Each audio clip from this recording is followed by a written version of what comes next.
I don't have a team, but from what I hear from people that do, when you let those people take the reins and you don't keep checking up on them, it allows them to relax into it and show their creativity, and they're going Mhm. to start showing you things that you had wouldn't even think of, Yes. because they're doing it in a different way to you, and it's okay to be think for things to be done a different way.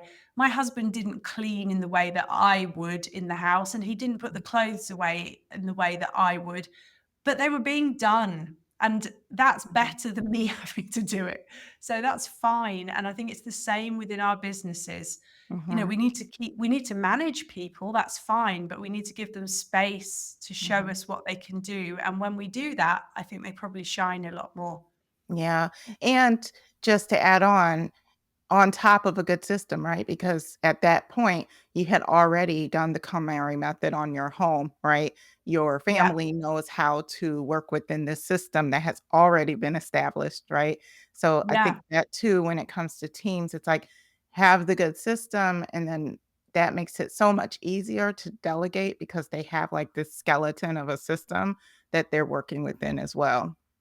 Yeah, definitely. And having those systems written down is really important, Mhm.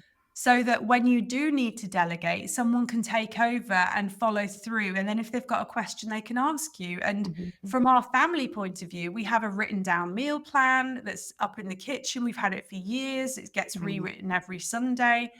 Everyone knows that that's where they can look if they need to start the cooking. It's there, it's written down. Everyone knows what they need to do. Or I have a cleaning schedule, which is actually in my head. But my husband had picked up on what I did each day, sort of subconsciously. So he was like, well, that's working, isn't it? So I'll just carry that on. And you're Right. right, it's exactly the same in businesses. It's Yeah. exactly the same. So systems are important, Mhm. organization is important, Mhm. especially when you're naturally disorganized. And I still struggle with it. If I didn't have these systems and this organization, it would all collapse totally. And if you are someone who has ADHD, for example, you Mhm. are really going to struggle. I highly suspect I have. I've never been tested, but I have two children with ADHD. So it's very like they've got it from someone, and it's not my husband. Mhm. Um, so it's even more important that you have these systems in place to support you.